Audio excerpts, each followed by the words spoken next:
Alléluia, nous sommes dans la présence du Seigneur. Bienvenue dans la présence de notre Seigneur, notre Dieu. Ce matin, nous allons introduire notre culte par la prière. Seigneur, nous te bénissons, nous te glorifions. Merci Seigneur de nous avoir permis de voir un nouveau jour, de renouveler notre souffle de vie et de nous permettre de nous retrouver dans ta maison, en ces lieux ce matin, Seigneur.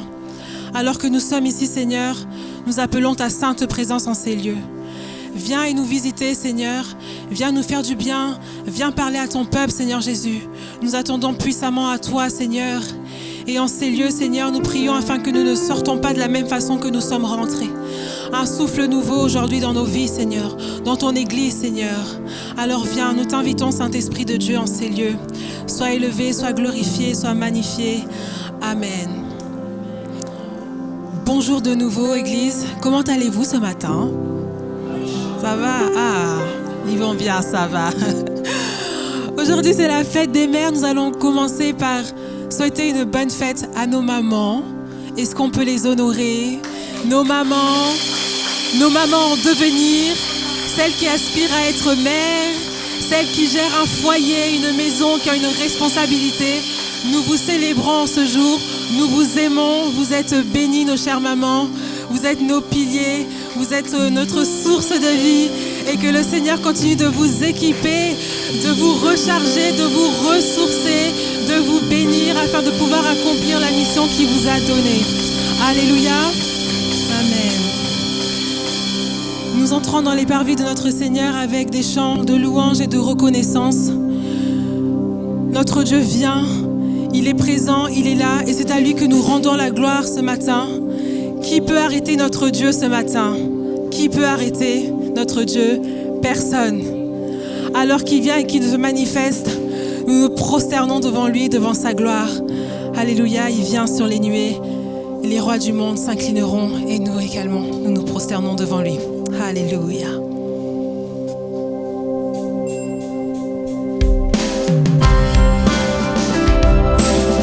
Est-ce qu'on peut commencer à taper des mains en l'honneur de notre roi des rois ce matin?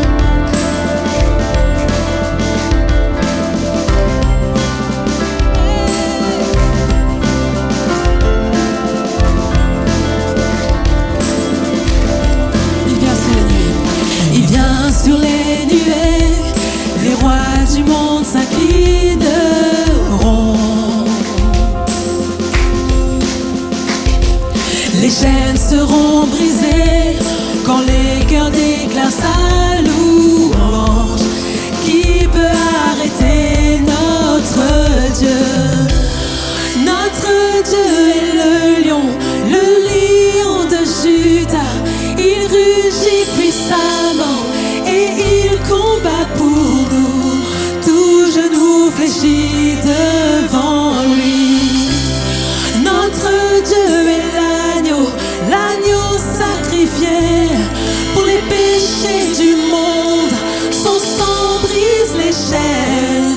Tout genou fléchit devant le lion et l'agneau. Tout genou fléchit devant lui. Hey!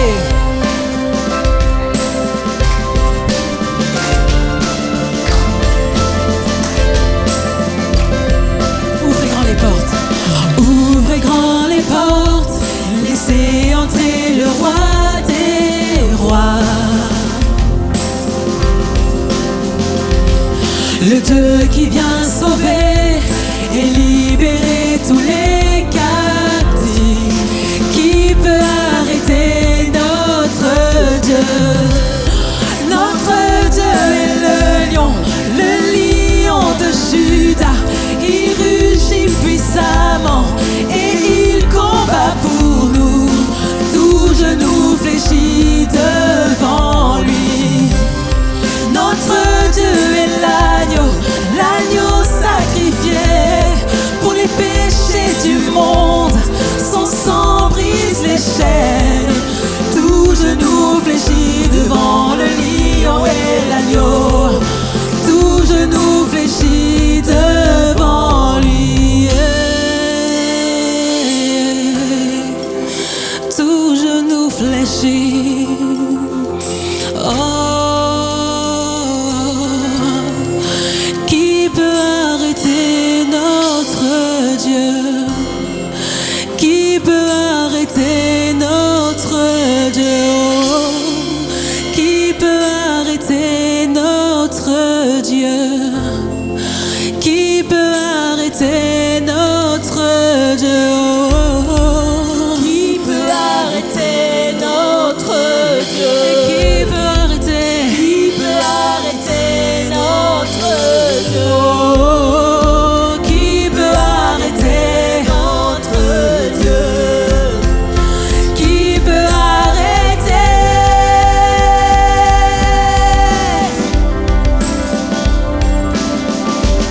notre Dieu. Notre Dieu est le lion de Juda. Il rugit puissamment et il combat pour nous. Tout genou fléchit devant lui. Notre Dieu est l'agneau sacrifié pour les péchés du monde. Son sang brise les chaînes. Tout genou fléchit devant le lion et l'agneau. Tout genou fléchit devant lui.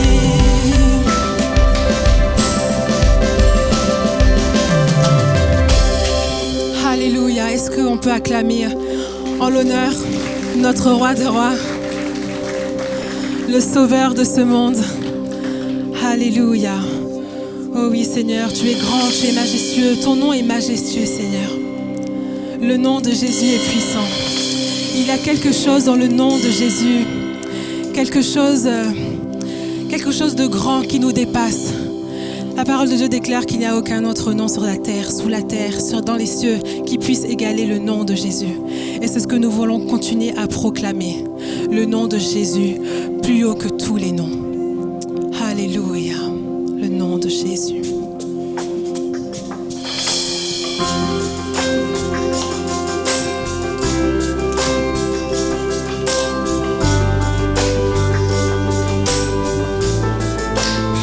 Na, na, na, na. Que ton nom est majestueux, Seigneur, que ton nom est glorieux.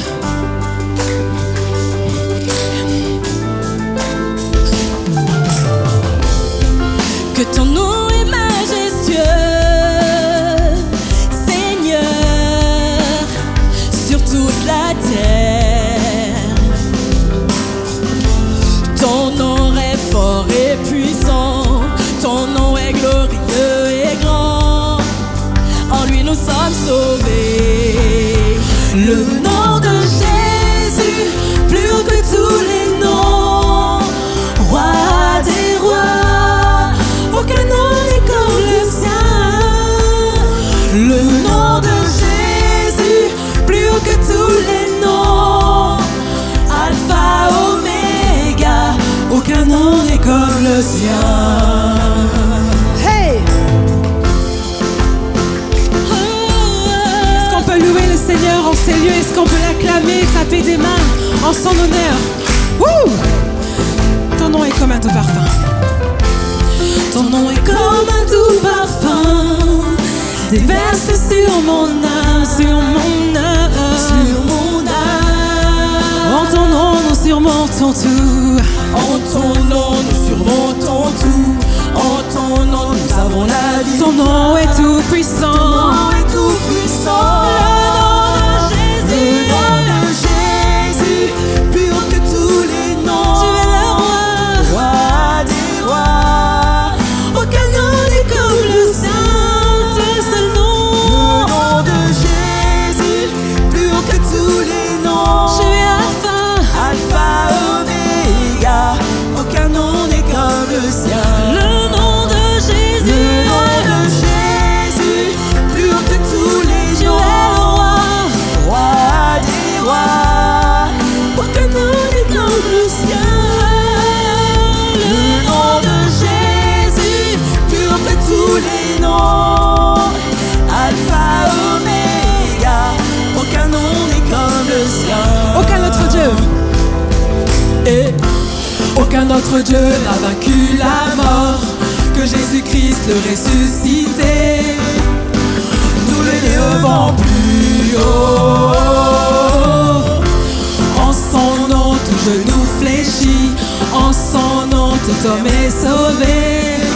Nous invoquons son nom, le nom de Jésus, plus haut que tous les noms. Roi des rois, aucun nom n'est comme le sien. Le nom de Jésus, plus haut que tous les noms. Alpha, Oméga, aucun nom n'est comme le sien. Aucun autre Dieu. Aucun autre Dieu n'a vaincu la mort que Jésus-Christ le ressuscité.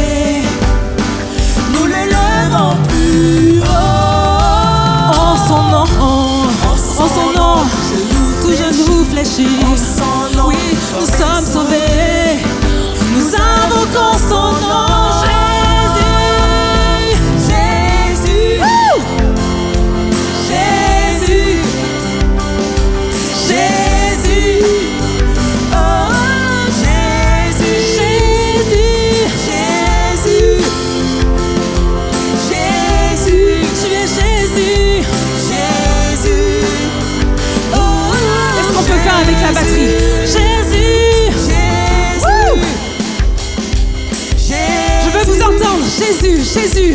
Appelle le nom de Jésus en ces lieux. Oh, Jésus, Jésus, Jésus, Jésus, Jésus. Oh, Jésus. Une dernière fois, Jésus. Plus fort. Jésus. Jésus, Jésus, Jésus. Oh, Jésus. Le nom de Jésus. Le nom de Jésus, plus haut que tous les noms. Roi des rois, aucun nom n'est comme le sien. Le nom de Jésus, plus haut que tous les noms.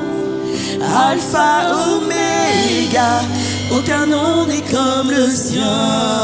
Aucun nom n'est comme le sien. Aucun nom n'est comparable au nom de Jésus. Alors est-ce que tu peux commencer à élever ta voix ce matin?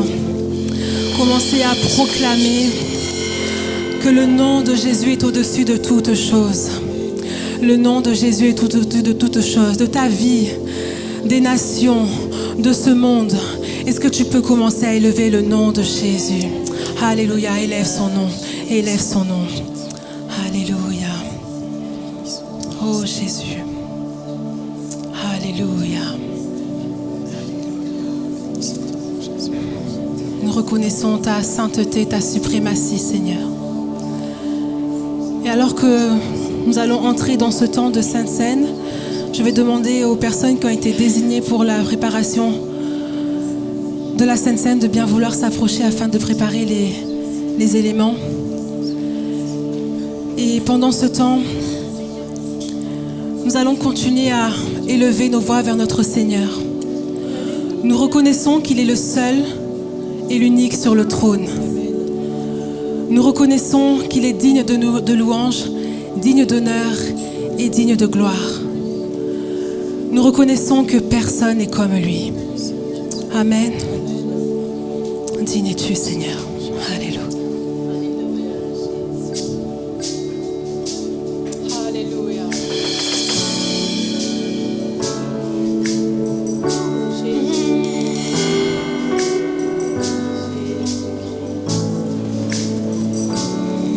Personne n'est comme toi. Personne n'est comme toi.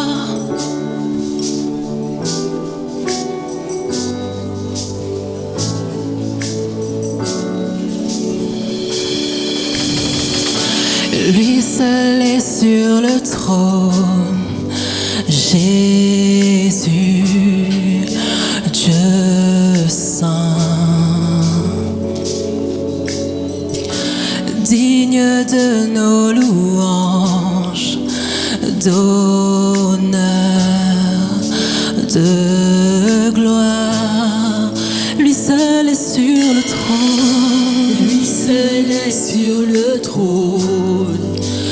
Jésus, Dieu saint, il est digne de nos louanges, digne de nos louanges, il est digne d'honneur, d'honneur et de gloire. Digne est l'agneau immolé qui siège sur le trône. Personne n'est comme lui. Les anciens se prosternent et les êtres vivants chantent encore. Personne n'est comme lui. Lui seul est sur le trône. Jésus, Dieu saint.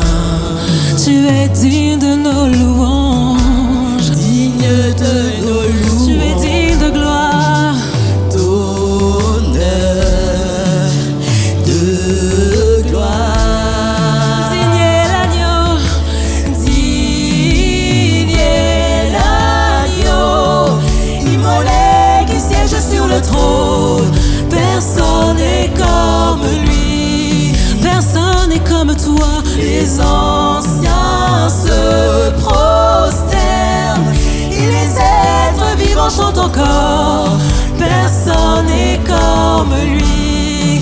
Oh, digne es-tu, digne est l'agneau immolé qui siège sur le trône. Personne n'est comme lui, personne n'est comme toi. Les anciens se prosternent et les êtres vivants chantent encore. Personne n'est comme lui. Couronnons le roi de gloire, couronnons le roi de gloire, couronnons le roi de gloire. Son nom est souverain. Toi seul est digne de gloire. Toi seul est digne de gloire. Toi seul est digne de gloire. Ton nom est souverain. Oh, couronnons le roi. Couronnons le roi. Couronnons le roi. Oui, couronnons le roi. Couronnons le roi de gloire. Son nom est souverain. Toi seul est digne de gloire. Toi seul est digne de gloire, Seigneur. Toi seul est digne de gloire. Digne de gloire, son nom est souverain. Oh, digne es-tu, Seigneur. Digne est l'agneau immolé qui siège sur le trône. Personne n'est comme lui, personne n'est comme toi. Les anciens se prosternent et les êtres vivants chantent encore. Personne n'est comme lui. Oh, digne es-tu, Seigneur. Digne est l'agneau immolé qui siège sur le trône. Personne n'est comme lui, personne n'est comme toi. Les anciens se prosternent et les êtres vivants chantent encore. Personne n'est comme lui. Hey, hey. Personne. Déclare-le, chante-le. Personne n'est comme lui. Il n'y a personne comme Jésus. Personne n'est comme lui. Confesse-le, proclame-le. Personne n'est comme lui. Personne n'est comme toi, Seigneur. Personne n'est comme lui. Personne, personne. Personne n'est comme lui. Est-ce qu'on peut monter? Personne n'est comme lui. Personne, personne n'est comme lui. Je n'ai jamais vu quelqu'un comme toi, Seigneur. Personne n'est comme toi qui siège, toi qui règne. Personne n'est comme toi. Personne n'est comme toi qui es digne de gloire, toi qui es digne de gloire. Personne n'est comme toi. Personne n'est comme toi qui m'as sauvé, toi qui m'as libéré. Personne n'est comme toi. Personne n'est comme lui. Est-ce qu'on peut le dire une dernière fois? Personne, personne, personne n'est comme lui. Couronnons-le, couronnons le roi de gloire. Couronnons le roi de gloire. Couronnons le roi de gloire. Son nom est souverain. Toi seul est digne, Seigneur.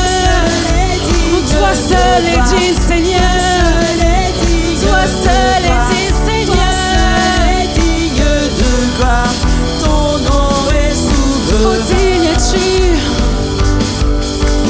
Digne est l'agneau immolé qui siège sur le trône.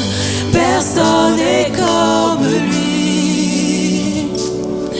Les anciens se prosternent et les êtres vivants chantent encore. Personne n'est comme lui. À toi seul la gloire, Seigneur. Digne est l'agneau immolé qui siège sur le trône. Personne n'est comme lui. Il n'y a personne comme toi, Seigneur. Et nous le reconnaissons ce matin, que tu es le seul, le véritable, celui qui était, celui qui est et celui qui vient. Il n'y a personne comme lui. personne comme lui. Personne n'est comme toi, Jésus. Alléluia, il n'y a personne comme lui. Est-ce que des voix peuvent s'élever en ces lieux? Est-ce que des voix peuvent s'élever en ces lieux en l'honneur de notre Seigneur? Car il est le seul, il n'y a personne comme lui. Est-ce que tu saisis la puissance de ses paroles? Il n'y a personne comme lui. Personne n'est comparable à notre Seigneur. Alors élève ta voix, adresse-lui toute ta louange, toute ta reconnaissance, parce qu'il est le seul et l'unique dans ta vie. Alléluia. Il est le seul qui ne faillira pas dans ta vie. Il sera toujours là, toujours à tes côtés. Il marche avec toi. Alors élève ta voix, ne tais pas ta louange, ne tais pas ton adoration. Alléluia, Seigneur. Alors que nous allons partager ce temps de Sainte Seine, nous allons prendre un passage dans la parole de Dieu qui se trouve dans Romains 8, à partir du verset 31. Que dire de plus? Si Dieu est pour nous, qui se lèvera contre nous? Lui qui n'a même pas épargné son propre fils, mais l'a livré pour nous tous, comment ne nous donnerait-il pas aussi tout avec lui? Qui accusera encore les élus de Dieu? Dieu lui-même les déclare justes. Qui les condamnera? Christ est mort, bien plus, il est ressuscité. Il est à la droite du Père, de Dieu, et il intercède pour nous. Amen. Qui sera contre nous? Qui te condamnera, mon frère, ma sœur? Qui t'accusera, mon frère, ma sœur? Si l'Éternel est avec toi. Celui qui nous a fait preuve de la plus grande preuve d'amour, qui a donné son propre fils pour mourir sur la croix pour toi. Est-ce que tu connais quelqu'un dans ton entourage qui aurait sacrifié son fils pour toi, pour ta vie?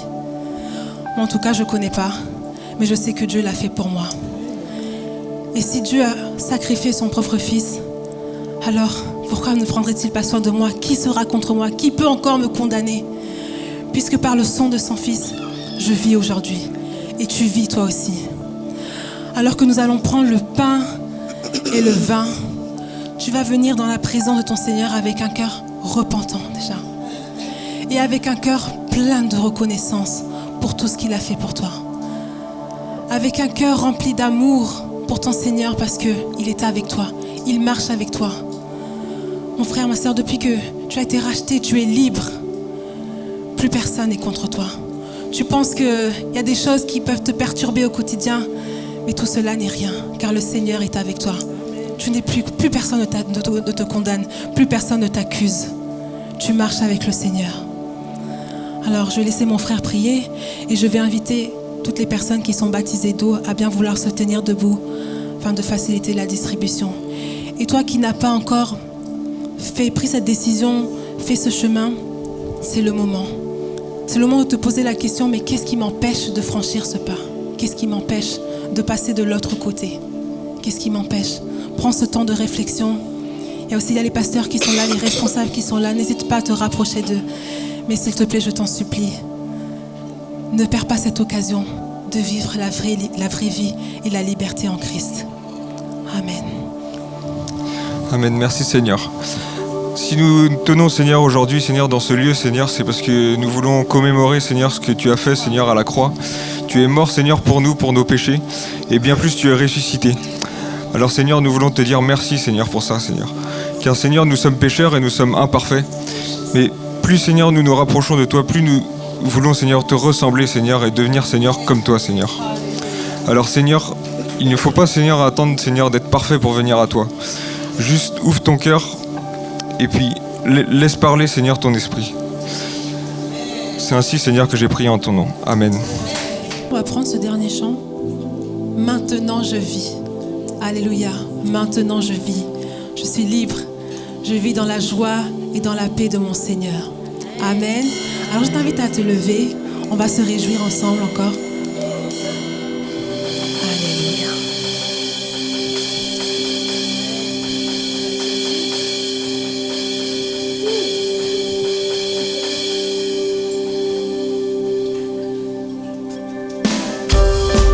Est-ce que tu peux commencer à taper des mains?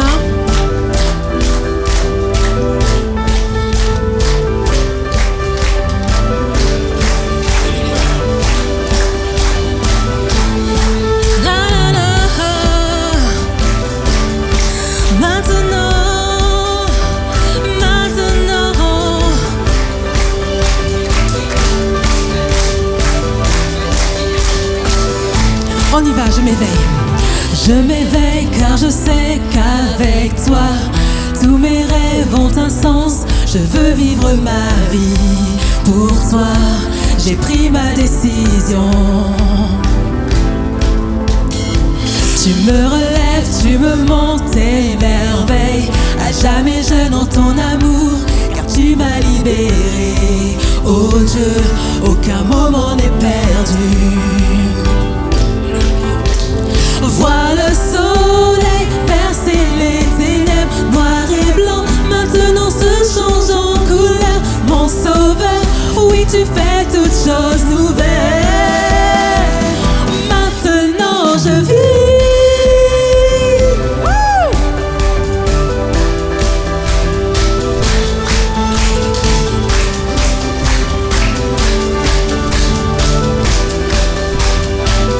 Tu guides mes pas. Tu guides mes pas, tu es là près de moi. Ton amour m'a guéri, il n'y a rien qu'en vivre avec toi. Cette vie que tu m'offres, je choisis. Vois le soleil percer les ténèbres, noir et blanc, maintenant se change en couleur. Mon sauveur, oui tu fais toutes choses nouvelles. Maintenant je vis.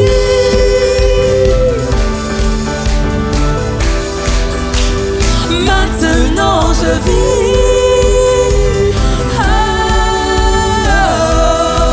emmène-moi. Emmène-moi plus loin qu'auparavant. En ton amour je prends mon essor. Ta liberté est une porte ouverte. Tu es tout pour moi et plus encore. Oh oui, tu es tout pour moi, Seigneur. Et grâce à toi, je suis libre, je vis, Seigneur. Alléluia.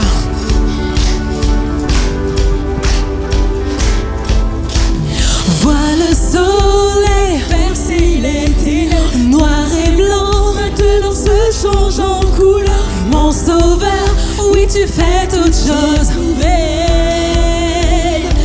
Vois le soleil percer les ténèbres, noir et blanc, maintenant se change en couleur. Mon sauveur, oui tu fais toutes choses nouvelles.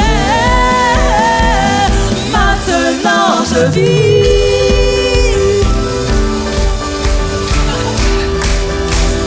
Maintenant je vis. Oh, emmène-moi. Emmène-moi plus loin qu'auparavant. En ton amour je prends mon essor. Ta liberté est une porte ouverte. Tu es tout pour moi et plus. Emmène-moi. Emmène-moi plus loin qu'auparavant. En ton amour je prends mon essor. Ta liberté est une porte ouverte. Tu es tout pour moi et plus encore.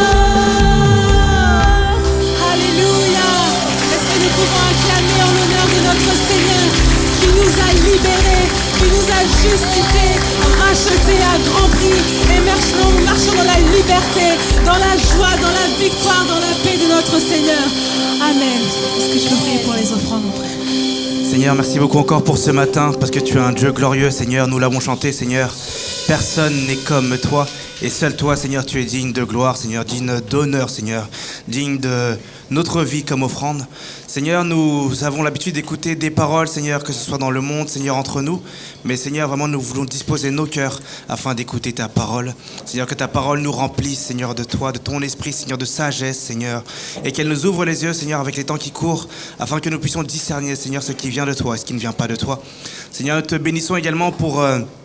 Seigneur, vraiment ce don, Seigneur, que tu nous donnes, Seigneur, de travailler pour te redonner, Seigneur, une partie, Seigneur, de ce que toi tu nous offres. Seigneur, tu vois ce projet que nous faisons, Seigneur, nous ne le faisons pas, Seigneur, sans toi. Et toi, Seigneur, tu peux te dispenser de nous, mais Seigneur, parce que tu nous aimes, tu nous fais participer à ta gloire. Alors donne-nous, Seigneur, de donner avec un cœur joyeux, avec un cœur reconnaissant, Seigneur, mais pour nous dire, Seigneur, non pas que nous enrichissons des hommes, Seigneur, mais que c'est pour la gloire de ton nom et que c'est pour l'avancement du royaume des cieux. Je te prie, Seigneur, pour ton serviteur remplis-le de ton esprit, Seigneur, qu'il n'ait aucune distraction, Seigneur, aucune hésitation, et que ta parole, Seigneur, soit claire dans son cœur, dans son esprit.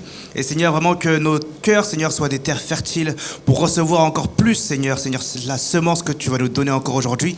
Seigneur, même si nous avons déjà lu ta parole plusieurs fois, donne-nous, Seigneur, de venir sans aucune connaissance, sans aucune, Seigneur, appréhension, Seigneur, simplement avec un cœur d'enfant, Seigneur, pour entendre ta parole au nom de Jésus. Amen. Alléluia, bonjour. Vous allez bien? Alléluia. Vous êtes prêts?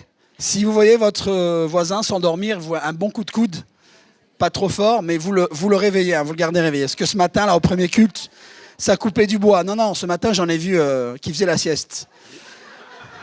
Donc, je vais garder une carafe d'eau ici à côté de moi, et le premier que je vois dormir, je le baptise, à distance. Alléluia. On est heureux de se retrouver pour partager la parole de Dieu. On continue. On arrive sur la fin. On avait partagé, déjà évoqué les 7 déclarations « Je suis » de Jésus. Vous vous souvenez, donc on va les réévoquer ce matin. Vous me pardonnerez la répétition, mais en même temps, je ne peux pas vous demander pardon parce que c'est la parole de Dieu. Donc, on va revoir des choses que vous avez déjà vues, mais je suis obligé de raccrocher les wagons de cette manière parce que je sais qu'on oublie rapidement pour pouvoir, dimanche prochain certainement, annoncer la suite et finir vraiment comme un bouquet final. Vous êtes d'accord? Amen. On a découvert des choses incroyables au travers de ces déclarations que Jésus a faites. Jésus s'identifie à la personne de l'Éternel, à la personne de Dieu. On se rappelle que Jésus intervient dans un contexte juif, pour des Juifs qui ont une très bonne connaissance, en tout cas une éducation religieuse concernant l'histoire d'Israël, les préceptes, les lois de Dieu. Et ce qui est intéressant de voir, c'est que Jésus ne va pas faire qu'enseigner. Jésus va accomplir, va montrer en fait par ses partages et notamment avec ses 7 déclarations, il va accomplir des choses qui ont été annoncées dans l'Ancienne Alliance, dans l'Ancien Testament, véritablement. Il ne faut pas voir seulement Jésus prêcher, non. Jésus annonce, déclare des choses qui sont en train de s'accomplir sous les yeux des Juifs, sous les yeux de ceux qui sont avec lui et qui l'écoutent et qui sont aussi certainement tantôt dans la confusion, tantôt dans l'émerveillement, certains dans la colère, certains dans la haine et dans la rage. En tout cas, je vous partagerai d'autres choses tout à l'heure, mais entre mes lectures d'hier soir et ce matin, les choses sont venues très claires, en tout cas dans mon esprit, sur la disposition de nos cœurs et sur la manière de recevoir le message du Seigneur. En tout cas, j'aimerais qu'on commence avec ce texte pour introduire dans Exode, au chapitre 3. Exode 3, à partir du verset 11, soit il est affiché, ou si vous voulez suivre sur vos Bibles. Moi, je vais lire toujours dans la version du Semeur. Moïse, donc Exode 3, 11, Moïse dit à Dieu, « Qui suis-je, moi, pour aller trouver le Pharaon et pour faire sortir les Israélites d'Égypte ? Je serai avec toi, lui répondit Dieu, et voici le signe auquel on reconnaîtra que c'est moi qui t'ai envoyé.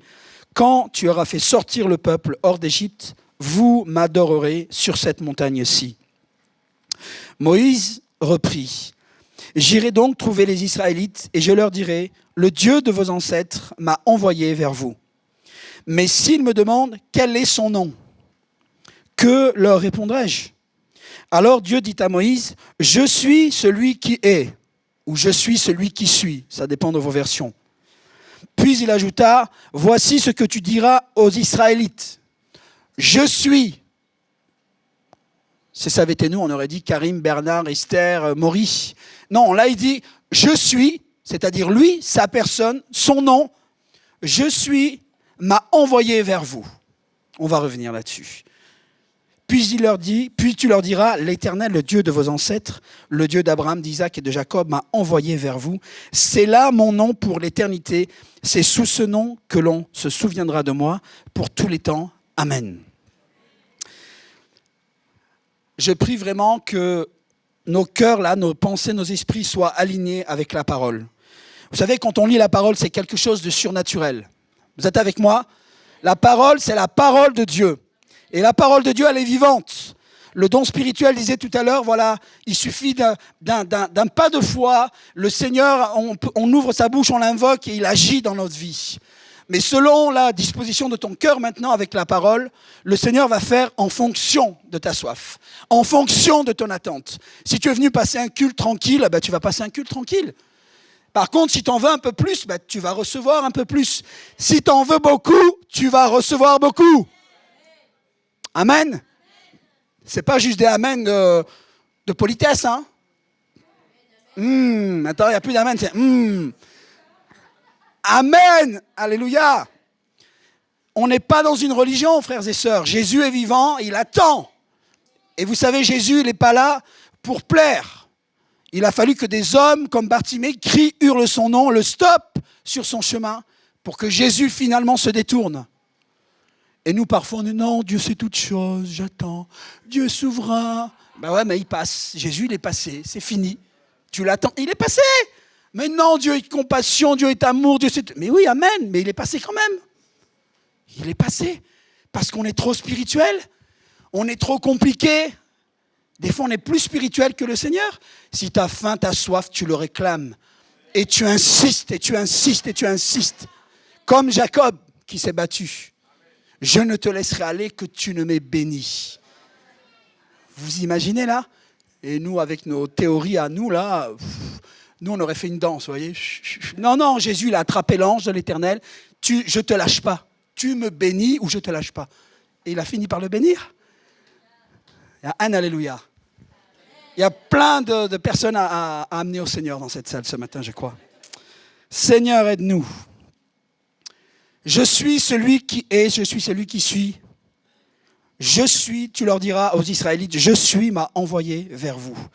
Dans notre esprit à nous, je suis, c'est la conjugaison du verbe être. Je suis content. Je suis ici ce matin. Je suis, voilà, toutes sortes de choses. Mais le je suis qui est là, frères et sœurs, ça n'a rien à voir. C'est pas du tout ce registre. Là, on est dans le nom d'une personne. Mais le mot intelligible et pour nous en français qui se rapproche le plus de ce que Dieu veut exprimer de sa personne, c'est je suis. Et dans ce je suis, il y a la notion d'éternité.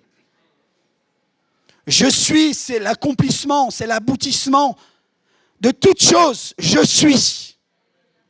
J'étais, je suis et je serai. C'est ce je suis qui a envoyé Moïse. Va et tu leur dis je suis m'a envoyé vers vous. Wouh, c'est puissant. Alléluia.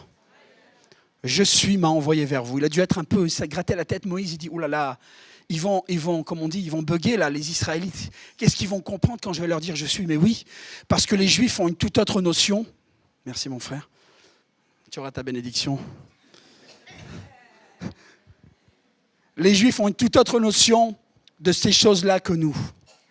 Et ils sont beaucoup plus familiers que nous dans ces choses-là. Donc pour eux, ils reçoivent, ils comprennent facilement. Pour nous, c'est une autre paire de manches. C'est pour ça qu'on a besoin de se plonger dans le contexte. Je suis m'a envoyé vers vous. Celui qui est toute chose. Il y a rien et personne au-dessus de lui. C'est je suis. Et mon frère, ma sœur, ce je suis, c'est le même qui vit en toi. Il y en a, il n'y a pas d'amen. Il y en a, c'est des demi-amen. Et ce n'est pas les autres qui disent amen pour vous. Hein. Chacun doit dire son amen. Hein. Amen, c'est que tu es d'accord et que tu confesses, tu professes que c'est la vérité. Amen, je suis d'accord. Alors reçois. Ne compte pas sur le amen de ton collègue, là, de ton voisin. C'est ton amen à toi. Oui, je crois. Et tu prends. Alléluia. Pourquoi j'ai introduit avec ce texte?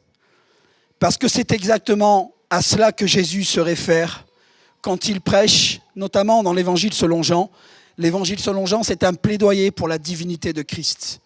Vous êtes avec moi, ne vous laissez pas troubler par les bruits ou les allées-venues. Un plaidoyer concernant la divinité de Christ. Jésus n'était pas venu seulement en tant qu'homme, en tant que prophète, ou même en tant que fils de Dieu seulement. Il se présente, si on a le cœur suffisamment simple et ouvert, comme Dieu. Et c'est la raison pour laquelle les Juifs voulaient le lapider. Ils lui ont dit, c'est pas pour les miracles que tu fais, même le jour du sabbat, qu'on veut te lapider, c'est parce que tu te fais l'égal de Dieu. Ils avaient compris le message, vous entendez? Ils avaient compris le message. Et ça, c'est aussi des clés pour nous dans l'évangélisation. Souvent, on est trop gna, trop mielleux. On pense parce qu'on va être super mielleux, les gens vont recevoir Jésus. Écoutez bien, il y a des gens qui n'en ont rien à faire de Jésus. Ils ne le veulent pas, ils ne le voudront jamais. Et les Juifs, là, ils sont comme ça. Ils ne veulent pas de Jésus. En tout cas, les religieux juifs. Et le peuple était tenu à cause de cet esprit de communauté. Vous savez ce que c'est la communauté? Même ici, en France, les Français, il y a cet esprit communautaire. Où parfois on n'ose pas prendre une décision, on n'ose pas faire quelque chose de peur de ce que l'autre va penser dans la famille ou parmi les amis. Beaucoup ont cru et ont entendu et ont cru. Beaucoup ont cru mais n'ont pas suivi Jésus justement à cause du regard et du qu'en dira-t-on. Et d'autres, la troisième catégorie, eux, ils ont refusé catégoriquement Jésus. Ils ne se sont même pas arrêtés aux signes et aux miracles que Jésus a accomplis. Ils ne se sont pas arrêtés aux enseignements de Jésus. Pourtant, tout le monde disait, cet homme parle comme aucun homme n'a parlé auparavant. On a l'impression que c'est Dieu qui parle. Et je pense que c'est aussi dû à une disposition du cœur, où on reçoit simplement et on sent, on discerne les choses bonnes qui viennent de Dieu. Amen. Alors Jésus, dans ses déclarations, il dit « Je suis le pain du ciel. Je suis la porte. Je suis le bon berger. » Alors pour nous, c'est de la conjugaison, mais en fait, en grec et aussi en hébreu, c'est ego eimi en grec. Ego eimi qui veut dire « moi, je suis ». Ego du mot, d'où vient le mot ego, égoïsme, égocentrique.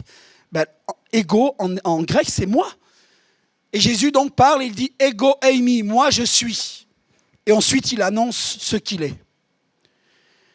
Il y a la série de ces 7 ego eimi, de ces 7 je suis, mais il y a aussi entre, et ça c'est le fruit du prochain message, ça sera le prochain message, où entre ces déclarations, ces 7 déclarations que Jésus fait, il y a les déclarations où Jésus dit concrètement et profondément va annoncer qu'il est Dieu. Il ne va pas faire suivre ego eimi, moi je suis, d'un adjectif ou d'un nom. Il va annoncer qu'il est Dieu directement. Et c'est à cette occasion que les Juifs se sont enragés et qu'ils ont voulu le lapider. Donc, frères et sœurs, comprenez qu'en fait, c'est fondamental pour nous de comprendre ça. C'est fondamental pour nous-mêmes, mais aussi pour pouvoir partager aux autres.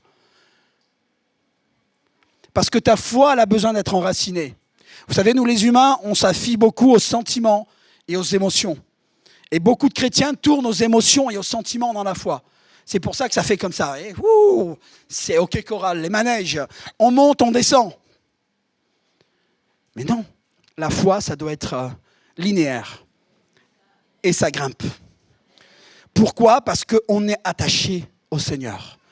Nous sommes des arbres qui devons être enracinés profondément dans la présence du Seigneur, avec nos racines qui coulent vers ces courants d'eau pour nous abreuver. Alléluia. La tempête souffle, on est secoué, on perd des branches, on perd des feuilles, mais on n'est pas arraché. Les maisons que nous sommes doivent être fondées sur Christ. Et si nous sommes fondés sur Christ, tu es fondé sur Christ, pas par la magie, pas par la superstition, mais par ta connaissance de qui il est. Parce que ces paroles constituent tes racines et constituent aussi tes fondations. Alors ça souffle, ça peut souffler, ça peut déménager dehors.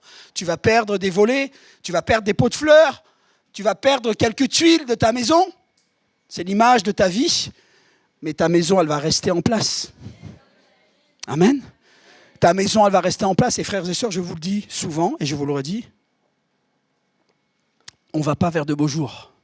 Là, il y en a qui disent, on nous casse la tête, lui, ce corbeau-là, ce oiseau de mauvais augure. Non, je vous le dis simplement, vous allez voir. Mais si on n'est pas prêt maintenant, quand ça va souffler, ça va déménager. Et on va se faire emporter. on va se faire emporter. Et c'est pour ça que c'est maintenant que nous tirons nos racines vers le Seigneur. Jésus donc, dans l'évangile selon Jean, et particulièrement au travers de ces 7 déclarations, il va s'identifier à l'Éternel, directement à l'Éternel de l'Ancien Testament. Dans un contexte que les Juifs saisissent tout de suite, parce que dès leur enfance, on leur a appris la Torah. Dès l'enfance, on leur a appris les histoires d'Israël, les hauts faits de l'Éternel. Donc ils connaissent tout le prophétique de Malachie, d'Ézéchiel, d'Ésaïe, de tous les prophètes. Ils connaissent les Juifs. Et Jésus va intervenir dans ce contexte-là. Et on l'a vu pour les 7 déclarations, en particulier au moment de la célébration des fêtes de l'Éternel, la fête des cabanes, la fête des tabernacles et la fête de Pâques. C'est pas anodin ça non plus. Jésus sait ce qu'il fait. Et c'est pour ça qu'il va intervenir dans des moments cruciaux avec des déclarations détonnantes qui vont choquer tous ceux qui écoutent, tous ceux qui sont là et qui entendent. Parce que lorsque Jésus parle, ça clique dans l'esprit des Juifs et ils se disent « mais on connaît ça ». Et lui, là, c'est un homme, il est en train de nous dire qu'il est l'accomplissement de ce qu'on nous a appris dans la Torah. C'est véritablement, littéralement, ce que Jésus fait, c'est sa manière de procéder là, au milieu des Juifs. Alors ces enseignements ne sont pas que pour les Juifs, ils sont aussi pour les nations, et je vais vous le démontrer, Bible à l'appui. Mais en tout cas, pour ce qui est des Juifs, ils n'ont aucune excuse. Et c'est ce que je vous disais un peu plus tôt, avant. J'essaie toujours de comprendre un peu le cœur humain, comment l'homme, la femme, l'humain peut avoir une inclinaison au mal, en fait. Moi, j'étais naïf, je pensais que tous les hommes, les femmes, avaient une inclinaison naturelle vers le bien. On est tous mauvais, d'accord ? On a tous des choses, mais ça nous fait souffrir en général, le mal. On n'aime pas, c'est pas notre nature. Mais en fait, il y en a pour lesquels c'est leur nature. Et c'est ça que j'ai dû laisser le Seigneur me tailler et puis changer ma façon de penser parce que j'avais une opinion qui était fausse. Vous avez des gens qui ont la haine de Dieu et qui auront toujours la haine de Dieu. À moins que Dieu les touche de façon miraculeuse, ils auront la rage, ils auront la haine de Dieu et on ne les changera pas. D'où l'importance quand on évangélise, quand on témoigne, de prier pour que le Seigneur nous conduise. Qu'on ne perde pas notre temps avec des gens qui blasphèment même le nom du Seigneur.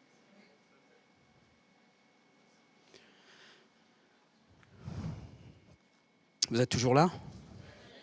On peut avancer, mon frère ? Voilà, donc là, moi j'aime bien les illustrations. Et j'ai voulu faire ça. Bon, c'est pas parfait, mais ça nous aide un peu à comprendre. Ça, c'est le résumé des 7 déclarations de Jésus.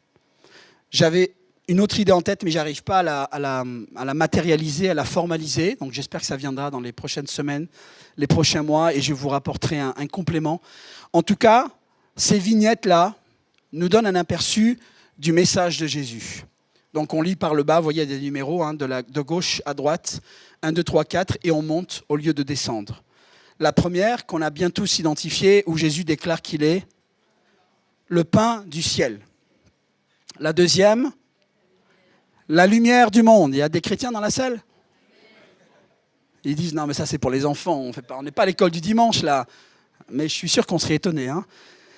Numéro 3, je suis la porte. Alors ici, j'ai mis un portillon, un enclos avec un portillon, parce que c'est toujours nous l'idée de la porte, psychologiquement.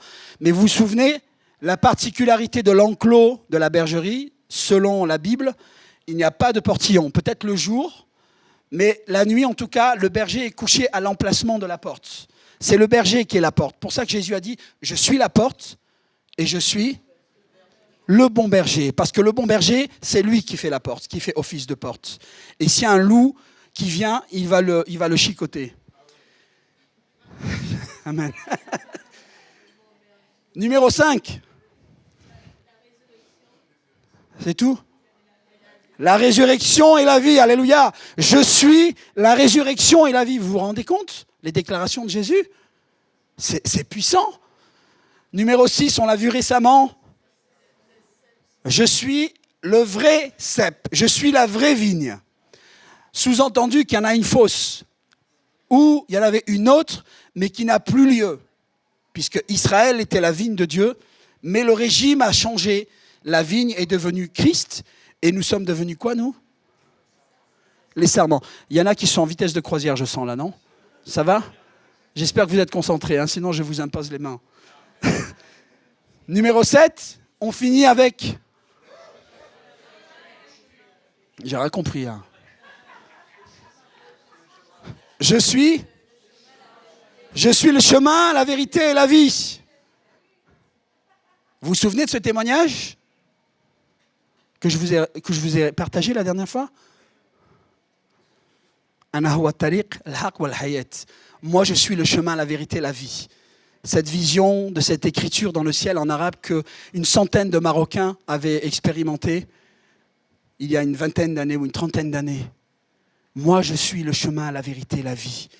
On n'a pas affaire à un Dieu, une statue, à une idole, on a affaire à un Dieu vivant qui agit et qui parle et qui se révèle aux hommes de toutes sortes de manières.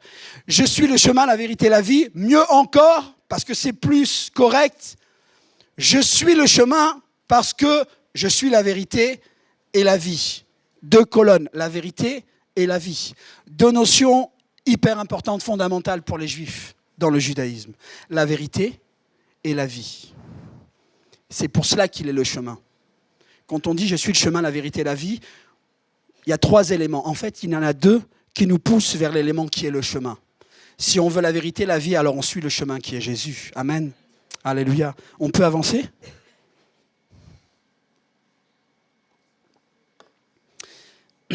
Alors,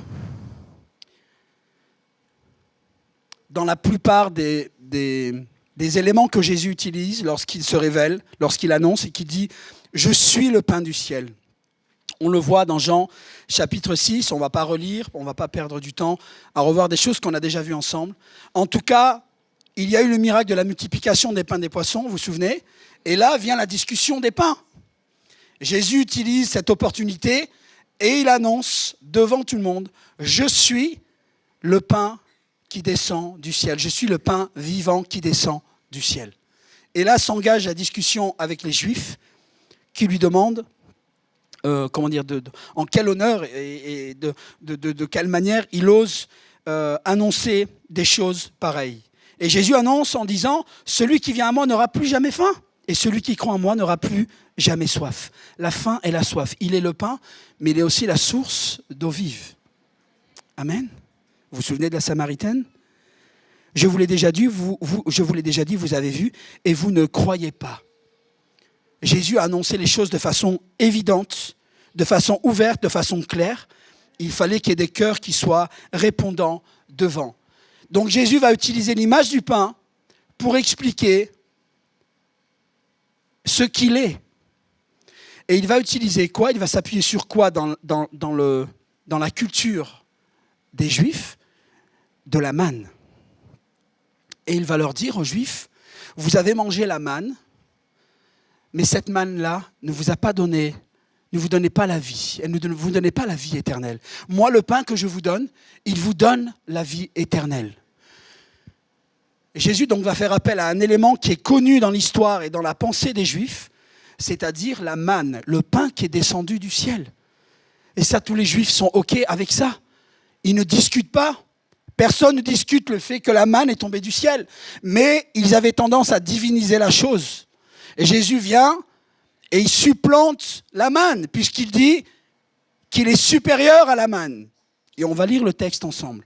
En tout cas, vous voyez que nous sommes dans l'Ancien Testament. Ici, nous avons la préfiguration, c'est-à-dire ce qui annonce ce que Dieu allait faire de façon prophétique et de façon parfaite et complète dans la personne de Jésus, qui lui va être le pain vivant qui descend du ciel. Vous êtes avec moi? Lisons le texte, si on peut aller au slide suivant. Moïse leur dit, c'est le pain que l'Éternel vous donne à manger. Ça, c'est lorsque la manne est descendue, les Israélites sont arrivés et ils ont dit en hébreu, manhu, voulant dire, qu'est-ce que c'est quoi? Et là, donc, ils comprennent, et Moïse leur explique que c'est le pain que l'Éternel leur donne à manger. Et ils vont manger ce pain pendant 40 ans, agrémenté de toutes sortes de manières. En tout cas, c'est le pain qui va les tenir et les maintenir en vie. Un pain descendu du ciel. Vous vous rendez compte? Vous êtes avec moi? Vous avez déjà eu du pain qui est tombé comme ça du ciel chez vous? Non. Pas besoin de carte de crédit, pas de carte de fidélité, pas de drive, rien du tout. Ils sont à la maison le matin, ils se lèvent, ils sortent au jardin et boum, ils ramassent la manne et ils mangent.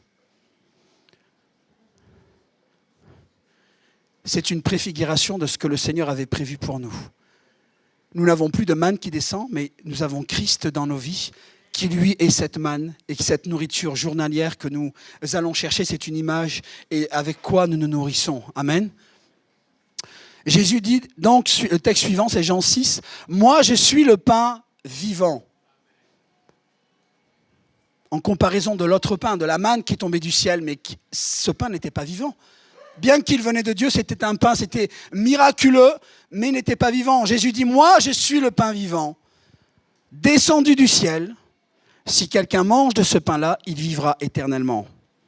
Alors là, ça a commencé à apporter de la confusion. On parle de la manne, d'un vrai pain qu'ils ont mangé. Là, Jésus dit, je suis le pain vivant descendu du ciel. Et Jésus invite les gens à le manger. Et c'est là que ça va commencer à créer des tensions, parce que Jésus utilise des images, des allégories pour parler de lui-même, mais les gens qui sont là et qui entendent ne l'entendent pas de la même oreille. Le pain que je donnerai pour que le monde vive, c'est mon propre corps. Vous êtes avec moi ? Il n'est pas question d'Israël, il n'est pas question de la France ou d'un autre pays en particulier, non. Le pain que je donnerai pour que le monde entier, pour que le monde vive, c'est mon propre corps. Il n'y a pas d'autre solution, frères et sœurs, il n'y a pas d'autre alternative. Ce que Dieu a prévu pour sauver le monde, parce que ce pain-là donne la vie, et il donne la vie éternelle, eh bien ce pain, Jésus déclare, c'est mon propre corps. Et c'est pour cette raison que Jésus est mort sur la croix, et qu'on n'a pas mis quelqu'un d'autre à sa place, comme on nous a enseigné parfois. Non, c'est bien Jésus qui est mort. Il devait mourir, parce que c'était la seule solution de salut pour le monde. Et là, il n'y a plus d'amen. Vous avez commencé à enchaîner votre sieste. Hein, non, restez avec moi. On avance. La deuxième image, je suis la lumière du monde. Là encore, Jésus va attendre un moment particulier dans la célébration des fêtes. Et vous vous souvenez, on avait partagé ça pendant la célébration de la fête, ils sont dans la cour du temple. Et dans la cour du temple, il y a les chandeliers, les tabernacles qui sont allumés de partout. C'était la fête des Lumières. Ils sont là et il y a tout un rituel autour de cette fête, puisque ce sont des traditions, ce sont les fêtes de l'Éternel. Et Jésus est là, à ce moment-là. Et c'est dans ce contexte-là que Jésus va s'exclamer « Je suis la lumière du monde ». C'est quoi la suite ? Celui qui me suit ne marchera pas dans les ténèbres. Alléluia. Alors pour nous, ça ne nous fait pas trop d'effet, mais imaginez les Juifs qui sont là. Je suis la lumière du monde. On est en train de célébrer la lumière et Jésus annonce que c'est lui la lumière du monde. Pas la lumière d'Israël seulement, non. Je suis la lumière du monde. Celui qui marche à ma suite ne marchera pas dans les ténèbres. Alors là, en principe, à ce moment-là, les Juifs, dans leur culture de la religion juive, eh bien, c'est cette image qui leur vient, frères et sœurs. Cette colonne de feu qui vivait au milieu du camp d'Israël pour éclairer le camp et qui servait de guide lorsque Dieu voulait déplacer le camp. La colonne se levait du sol et elle avançait la nuit ou la nuée pendant le jour. Cette colonne de feu qui est la représentation de la présence de Dieu. Et là, Jésus se permet cette déclaration devant les Juifs en leur annonçant « Vous avez eu cette lumière qui vous a éclairé dans le désert. Moi, je vous dis que je suis la lumière du monde et que celui qui marche après moi ne marchera pas dans les ténèbres. » Les Juifs avaient besoin, les Israélites avaient besoin de la lumière, de la colonne pour se déplacer la nuit. Et la colonne était devant, pas derrière, parce qu'elle servait de guide et pour éclairer leur chemin. Et cette colonne, mon frère, ma sœur, elle représente quoi ? La présence de Dieu dans ta vie, dans ton cœur. Cette même colonne, elle vit en toi. Elle vit en moi. Amen. On peut passer au slide suivant, parce que je crois qu'il y a un texte. L'Éternel marchait à leur tête. Alors, vous voyez, c'est ça que les Juifs ont à l'esprit. Et là, Jésus fait cette déclaration. Mais normalement, c'est écrit, l'Éternel marchait à leur tête. Le jour, dans une colonne de nuée pour leur montrer le chemin, et la nuit dans une colonne de feu pour les éclairer. afin qu'ils puissent marcher de jour et de nuit. La colonne de nuée ou la colonne de feu se trouvait en permanence à la tête du peuple. Amen. Alléluia. Jésus vient donc, faire le lien entre ce qu'il est lui, ce qu'il veut révéler de son identité, je suis la lumière du monde, avec un événement et un élément connu des Juifs, des Israélites, c'est-à-dire de la nuée qui marchait, de la colonne de feu qui marchait avec eux dans les déserts. Et effectivement, si les Israélites suivaient la colonne de feu, ils ne marchaient pas dans les ténèbres. Amen. Et Dieu les conduisait, l'Éternel. Eh bien, ce même Éternel s'adresse à eux pour leur dire maintenant, dans la personne de Jésus, je suis la lumière du monde. C'est incroyable ce que Jésus annonce. On peut avancer ? Une autre notion concernant la lumière qui est connue de tout le monde, dans Ésaïe, donc annoncé 700 ans, et ça c'est quelque chose que tous les Juifs connaissent, moi l'Éternel, moi je t'ai appelé dans un juste dessein. Donc là c'est un texte prophétique donné par le prophète Ésaïe concernant la venue du Messie. Je te tiendrai par la main. Je te protégerai, c'est l'Éternel qui parle à son fils, à son oint, et je t'établirai pour conclure une alliance avec le peuple, avec Israël. Pour être la lumière des peuples étrangers. J'ai fait exprès de mettre cette version. Vous avez pour être la lumière des nations.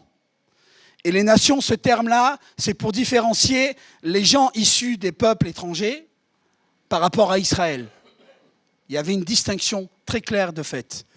Je te protégerai, je t'établirai pour conclure une alliance avec le peuple, pour être la lumière des peuples étrangers, pour ouvrir les yeux des aveugles, pour tirer du cachot les prisonniers de la maison d'arrêt, ceux qui habitent les ténèbres. Ça, c'est pas le Nouveau Testament, c'est l'Ancien Testament. Les Juifs connaissent ce texte.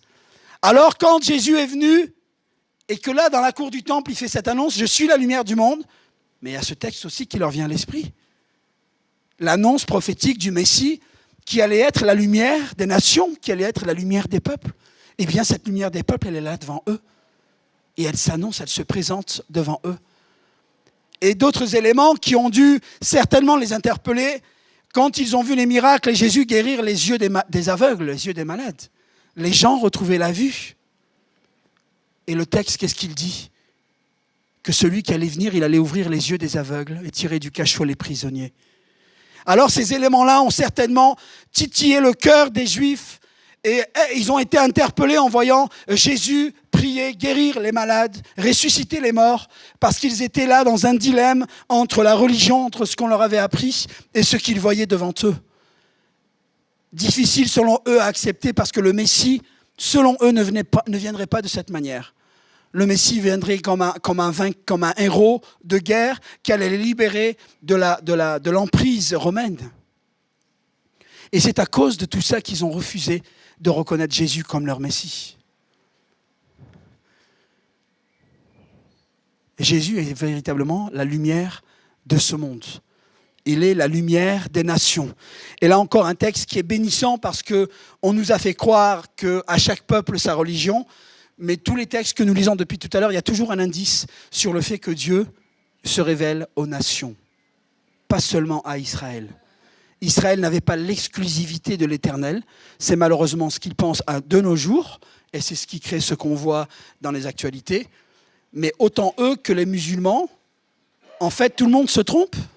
Et d'ailleurs, ils ont des schémas identiques, des schémas de fonctionnement dans la religion qui sont identiques. Par contre, ce que nous trouvons dans le christianisme diffère complètement. On a un message qui est diamétralement opposé à l'islam et au judaïsme. Parce qu'on n'a pas cette division. On a un Dieu unique qui se révèle à tous les peuples et qui veut rassembler tous les peuples en un seul. Amen. On peut avancer ? Je suis la porte des brebis. Lisons ce qui est écrit là. Vraiment, je vous l'assure, moi, je suis la porte. Jésus annonce cela. Par où passent les brebis ? Tous ceux qui sont venus avant moi, vous vous souvenez, c'était très clair. Jésus annonce qu'ils étaient des voleurs et des brigands. Mais les brebis ne les ont pas écoutés. Les gens étaient étrangers à la loi, étaient fatigués par la loi, parce que les soi-disant bergers n'avaient rien n'étaient pas dignes de confiance. Et verset 9, Jésus dit, c'est moi. À contrario de ceux qui se sont fait passer pour la porte, il dit « c'est moi qui suis la porte. Celui qui entre par moi sera sauvé. » Jésus est cette porte qui est là, dans cette entrée de cet enclos. C'est lui qui est la porte et c'est par là que les brebis entrent et sortent. Amen. Et ça nous ramène à ce texte du Nouveau Testament dans Matthieu où il est écrit « Étroite est la porte, resserré le sentier qui mène à la vie. » Vous connaissez ce texte ? Qu'ils sont peu nombreux ceux qui les trouvent, ceux qui trouvent la porte étroite et le chemin resserré. Jésus n'est pas venu de manière à frapper les regards, il a bien sûr accompli des miracles, il a voulu démontrer sa puissance et démontrer son identité. Il n'a pas fait des miracles pour que les gens disent « Waouh, c'est incroyable ». Non, il y avait un but pédagogique dans chacun des miracles de Jésus. Donc concernant la porte des brebis, autant les juifs que les non-juifs étaient capables de comprendre ce que Jésus annonçait. Il y a vraiment un basculement d'un ancien régime à un nouveau régime. Vous êtes avec moi ? Il y a une bascule complète. Tout ce que les Juifs avaient connu jusque-là est complètement bouleversé. Et là, on part dans quelque chose de nouveau, une nouvelle dimension. Amen. On avance ? Je suis le bon berger. On avait développé les deux en même temps parce que c'était dans la parole de Dieu, c'est développé ensemble la notion de porte et de bon berger en même temps puisque c'est le bon berger qui sert de porte. Et Jésus déclare donc là, dans ce qu'on voit sur le texte, « Moi », et il commence avec « moi », toujours pareil, parce qu'il veut mettre en opposition ce qui a été fait avant, pour bien qu'on comprenne que lui, c'est pas les autres, et qu'on n'essaye pas de comparer Jésus avec les autres, parce que Jésus est différent, et son message est complètement différent. Et il dit, moi, je suis le bon berger, c'est moi qui suis le bon berger. Je connais mes brebis, et mes brebis me connaissent, tout comme le Père me connaît, que je connais le Père. Je donne ma vie pour mes brebis. Vous entendez beaucoup ça, vous, dans les autres religions ? On n'est pas là pour parler des autres religions, mais en même temps, c'est en comparant qu'on essaye de comprendre un petit peu la logique. Et bien, la logique du Dieu de la Bible, c'est qu'il donne sa vie pour ses brebis, c'est-à-dire nous. J'ai encore d'autres brebis qui ne sont pas de cet enclos, en parlant des non-juifs. Le premier enclos, c'était Israël. Le deuxième enclos, eh bien, ce sont les nations. Là, une fois de plus, Jésus insiste sur le fait qu'il y a un peuple universel de Dieu. Il n'y a pas de différence de préférence entre un peuple ou un autre. Personne ici sur la terre n'a le droit de s'accaparer Dieu. Vous êtes avec moi ? Dieu n'appartient à personne, en fait. Il est le Dieu et créateur de tout homme, toute femme. Et tout homme, toute femme ont accès à lui par la personne de Jésus et pas par quelqu'un d'autre. Celles-là aussi, en parlant de ces brebis qui sont dans notre enclos, il faut que je les emmène. Elles écouteront ma voix, ainsi il n'y aura plus qu'un seul troupeau, vous voyez, un seul troupeau avec un seul berger. Et c'est ce que Dieu est en train de faire dans le monde, frères et sœurs. Dieu et Jésus est le berger des Français, il est le berger des Africains, il est le berger des Asiatiques, le berger de toute ethnie, de toute tribu. Il est ce berger-là unique qui se fait connaître à tous les peuples, à toutes les langues, à toutes les nations. Amen. Et on ne fait pas de division, on n'utilise pas Dieu pour créer, pour générer de la division. Amen. On avance. Maintenant, sur le point de la résurrection et la vie, quelque chose de très fondamental pour les Juifs, parce qu'ils étaient sensibles à cette notion, à cette idée de résurrection et de vie. Et vous allez voir pourquoi. Lisons d'abord ce qui est écrit dans Ézéchiel. « Je vous donnerai un cœur », ça c'est une promesse faite par l'Éternel, annoncée par Ézéchiel. « Je vous donnerai un cœur nouveau et je mettrai en vous un esprit nouveau. J'enlèverai de votre être votre cœur de pierre et je vous donnerai un cœur de chair. » Qui, selon vous, a la capacité, le pouvoir, la puissance pour réaliser une telle opération ? C'est Dieu seulement. Alors quand Jésus annonce qu'il est la résurrection et la vie, imaginez le choc. Parce que dans l'esprit de quelques Juifs, certainement que ce texte est venu. Dans ce même chapitre, Ézéchiel 37, il y a la vision des ossements desséchés. Vous vous souvenez ? Et Dieu va rassembler les os et mettre des nerfs, de la chair, de la peau, et le peuple va être relevé de ses cendres. Amen ? Eh bien, c'est ce même Jésus, qui est la résurrection et la vie, qui opère ces choses. On avance, dans Jean, il est écrit « Or, celui qui m'a envoyé, c'est Jésus qui parle, veut que je ne perde aucun de ceux qu'il m'a donnés, mais que je le ressuscite au dernier jour. » Et ça, c'est très puissant. Vous êtes là ?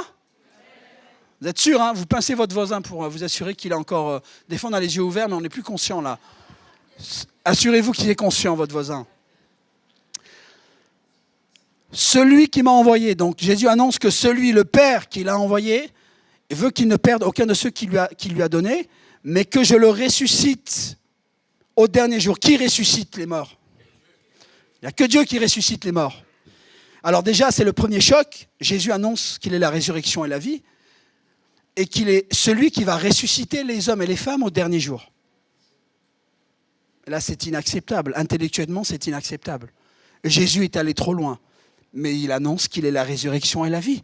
Et qu'en plus, il sera celui qui sera là au dernier jour. Et ça, les Juifs sont très au courant de ça. Le dernier jour, le jour du jugement, le jour où tous les hommes, les femmes comparaîtront devant l'Éternel, eh bien, c'est celui qui leur parle, Jésus qui est la résurrection et la vie, qui sera là pour ressusciter les morts et les vivants.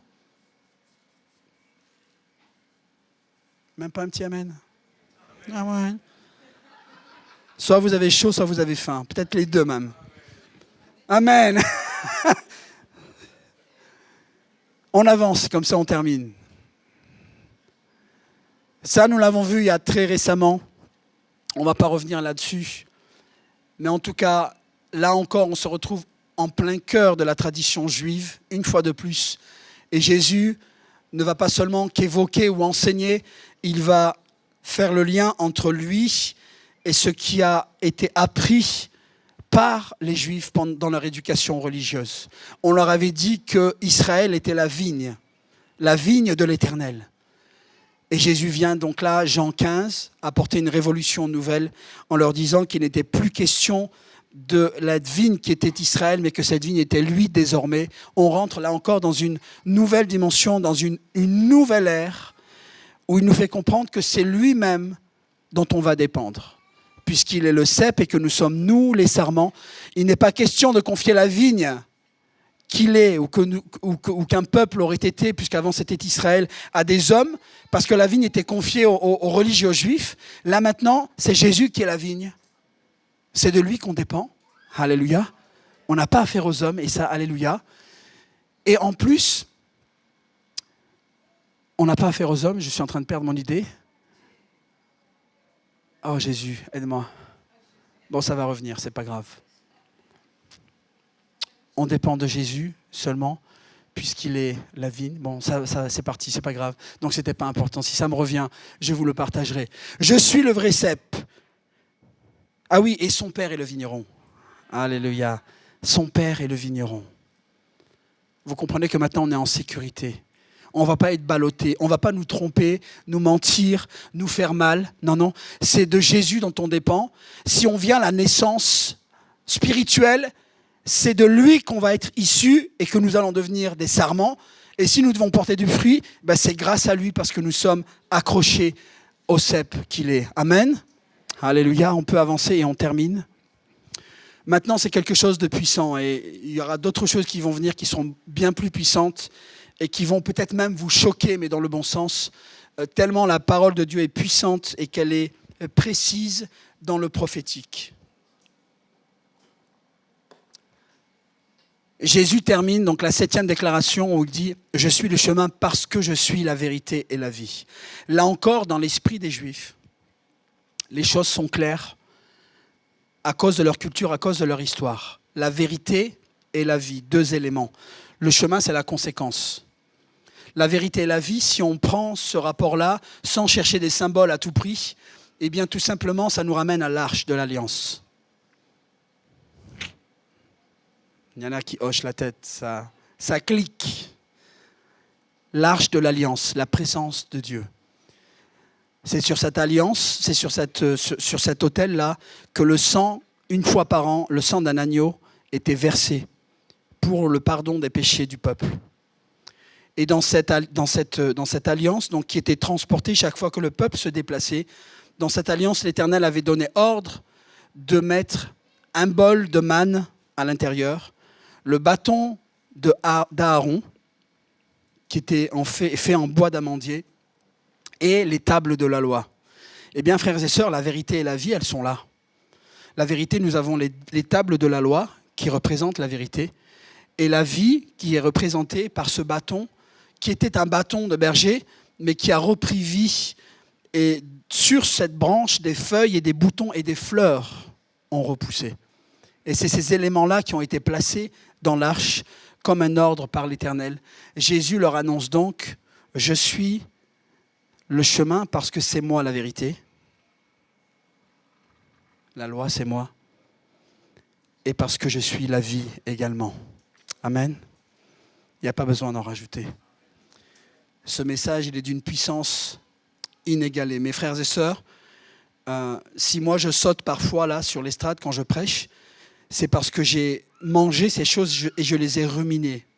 Vous entendez ? Si on est capable, avec Pasteur Gérard, de vous apporter certaines choses, c'est parce qu'en lisant, parfois, il y a un truc spécial là. On arrive sur un texte, on n'arrive pas à partir. On part, on revient, il y a quelque chose. Et tant qu'on n'a pas trouvé là ce qui se passe, on ne va pas continuer. Parce qu'en fait, il y a un trésor, il y a une pépite ici. Et ça, frères et sœurs, ça fait partie des pépites. Et nous aurons l'occasion, Dieu voulant, de partager d'autres choses. On continuera, et ça sera d'ailleurs un plaidoyer que je vais utiliser pour un projet de livre que j'avais commencé il y a quelques années, pour servir de manuel pour partager l'évangile, en particulier aux musulmans, mais on peut l'utiliser pour n'importe quelle évangélisation, où on va faire une étude systématique sur la divinité de Christ. Ceux qui lisent l'évangile, qui cherchent la vérité, ils ne peuvent que la trouver. Vous m'entendez ? Et je termine en disant que, sans viser un peuple, mais en tout cas en particulier les Juifs, puisque le message était adressé aux Juifs, si les Juifs ne reçoivent pas l'évangile, c'est soit qu'ils ne l'ont pas entendu, soit qu'ils n'en veulent pas. Vous m'entendez ? Il n'y a pas 36 solutions. Parce que tous les éléments, 7 déclarations, dont les éléments sont connus, identifiés par les Juifs. Si un Juif n'est pas interpellé par ça, il sera interpellé par rien du tout. C'est pour ça qu'on voit comme une sorte, pas d'acharnement, ça c'est mon mot pour exagérer, mais une sorte d'insistance de la part du Seigneur pour faire comprendre qui il est et toujours faire le lien avec l'Ancien Testament pour leur faire comprendre qu'en Jésus, ils ont l'accomplissement de toute la loi. C'est pour ça que le Seigneur dit, tout est accompli. Amen. En lui, tout est accompli. Alléluia. Seigneur, merci pour ta parole. Elle nous émerveille, Seigneur, toujours. Merci parce qu'elle est puissante. Merci de nous ouvrir les yeux et de nous nourrir par ta parole, Seigneur. Nous avons tellement besoin de toi, Seigneur. Nous avons besoin tellement de nous enraciner dans ta présence. Mais Seigneur, au-delà de la théorie, Seigneur, nous voulons vivre ces choses. Nous voulons vivre ta présence, nous voulons vivre ta puissance. Et nous te disons merci pour ta fidélité. Merci pour les choses dans lesquelles tu nous as conduits et où tu vas nous conduire encore, Seigneur. Nous te disons merci, Seigneur. Je te rends grâce pour ton peuple qui reçoit chaque semaine, Seigneur, que tu les bénisses, les fortifies, les encourages et les aides à aller de l'avant, Seigneur. Que ton nom soit béni pour ta parole encore, Seigneur. Bénis ton peuple, Seigneur, au nom de Jésus. Amen et amen. Alléluia.